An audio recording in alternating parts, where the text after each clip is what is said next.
प्रिय मित्रों, जय माता दी। आप सभी का हमारे YouTube चैनल ज्योतिष ज्ञान विचार पर बहुत बहुत स्वागत है। मित्रों, आज हम अपने इस ज्योतिष के कार्यक्रम में आप लोगों को बताएंगे कि कुंडली निर्माण में लग्न शोधन किस प्रकार किया जाता है। साथियों, अब से पहले हमने इस विषय से संबंधित कुछ वीडियो डाले हैं जिसमें हमने आपको बताया इष्ट काल ज्ञात करना और भयाद भोग ज्ञात करना। आज हम चर्चा करेंगे कि पंचांग में लग्न सारणी के माध्यम से आप किस प्रकार किसी जातक के जन्म की लग्न को स्पष्ट कर सकते हैं। इसके लिए आपको कुछ चीजों की आवश्यकता होगी। सबसे पहले तो आपको उस वर्ष और स्थान का पंचांग चाहिए जिस वर्ष में जातक का जन्म हुआ है, और जिस क्षेत्र में हुआ है उसी क्षेत्र का पंचांग हो तो ज्यादा बेहतर है। मित्रों, हमने अपने पिछले वीडियोस में जिस जातक की जन्म तारीख का उदाहरण दिया है उसी पर हम आगे चर्चा करेंगे। हमारे जातक का जन्म है 26 अप्रैल 2016 और जन्म का समय है सुबह 6:02 यानी 6:02 AM। इष्ट काल निकालने पर उस जातक का इष्ट काल ज्ञात हुआ 1:03 पर। तो इतना हमें ज्ञात है। अब आगे हमें जो आवश्यकता होगी वो होगी जातक के जन्म के समय स्पष्ट सूर्य की।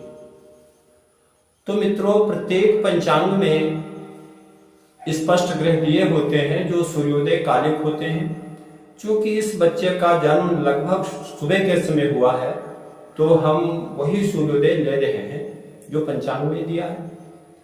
पंचांग में हमने देखा स्पष्ट सूर्य लिखा हुआ है 0/12/6/28 अर्थात मेष राशि पर सूर्यदेव हैं। 12 अंश गत हो चुके हैं और 6 कला 28 विकला प्रातः काल स्पष्ट स्थिति पंचांग दर्शा रहा है। अब हमें आगे क्या लेना है? अब हमने देखना है पंचांग में दी हुई सारणी। पंचांग की सारणी ये आपके सामने दिखाई दे रही है। इस सारणी में आप देखेंगे कि मेष राशि जो सारणी के बाईं तरफ लेफ्ट साइड में राशियों का विवरण है और ऊपर साइड में अंश लिखे हुए हैं। तो लग्न सारणी में आप देखेंगे मेष राशि के सामने 13वें अंश पर नीचे की तरफ लिखी हुई संख्या हमने लेनी है। क्योंकि सूर्य 12 अंश गत हो चुके हैं इसलिए 13वें अंश के नीचे की संख्या हमने प्राप्त कर ली। वहां पर हमें देखने से जो संख्या मिली वो आप सारणी में देख रहे हैं, लिखा है 4, 31, 36 यानी 4 अंश 31 कला और 36 विकला। तो इस संख्या को हमने नोट कर लिया। अब हमने क्या करना है, जो हमें लग्न सारणी में संख्या प्राप्त हुई उसमें हमें अपना इष्ट काल जोड़ना है। तो इष्ट काल में बाईं तरफ से लेफ्ट साइड से ही लिखते हैं, यानी 4 नंबर के नीचे हमने लिखा 1 और 31 के नीचे लिखेंगे 3। आगे जो 36 लिखा है उसके नीचे 00 लिख देंगे, यानी 4, 31, 36 के नीचे हमने अपना इष्ट काल जो 1:03 पल और 0 विपल था वो हमने लिख दिया।